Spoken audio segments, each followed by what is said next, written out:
अमरावती शहरात वाढत्या अंमली पदार्थाच्या तस्करीवर अमरावती शहर गुन्हे शाखेने मोठी कारवाई करत 2 आरोपींना अटक केली आहे। त्यांच्या ताब्यातून 2 kilo 80 gram MD mephedrone drugs जप्त करण्यात आले आहेत। या जप्त केलेल्या मालांची अंदाजे किंमत 3,02,20,000 रुपये आहे। कारवाईतून मोठे मासे गळाला लागण्याची शक्यता पोलिसांनी वर्तविली आहे। मिळालेल्या माहितीनुसार 8 मार्च 2026 रोजी रात्री अमरावती शहर गुन्हे शाखेच्या पथकाला गुप्त माहिती मिळाली होती। नागपूर गेट पोलीस ठाण्याच्या हद्दीतील लालखडी ते सुकडी वनारसी रस्त्यावरील या ठिकाणी पोलिसांनी सापळा रचला। पोलिसांनी अमरावती शहरातील आझाद नगर येथील अब्दुल फहीम अब्दुल रहीम वय 25 वर्ष व द्वारका नगर येथे राहणारा शेख अयान शेख रमजान वय 20 वर्ष या दोघांना ताब्यात घेतले। दोघांकडून मोठ्या प्रमाणात एमडी ड्रग्ज जप्त करण्यात आले। जप्त केलेल्या एमडी ड्रग्ज 8 व्यापाऱ्यांचे असल्याचे पोलिसांनी माहिती दिली आहे। महिन्याभरापासून पोलीस या टोळीचा शोध घेत होते। आरोपी मुंबईहून ड्रग्ज आणून ट्रेनने मूर्तिजापूर रेल्वे स्थानकावर आले होते। यावेळी त्यांनी फोनवरून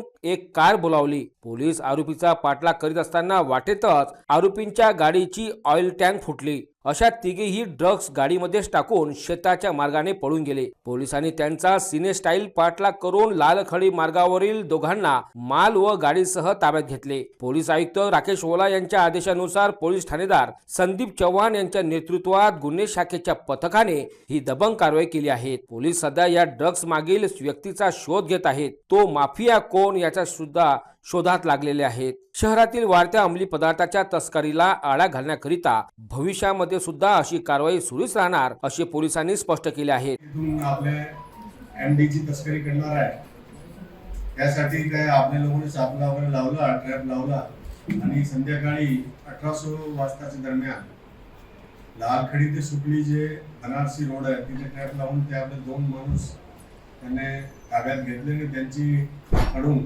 त्यांनी 2 किलो आणि 80 ग्राम एमडी त्यांच्याकडून जप्त करण्यात आली। त्यांची जी किंमत आहे एकूण 3,12,00,000 आहे किंमत।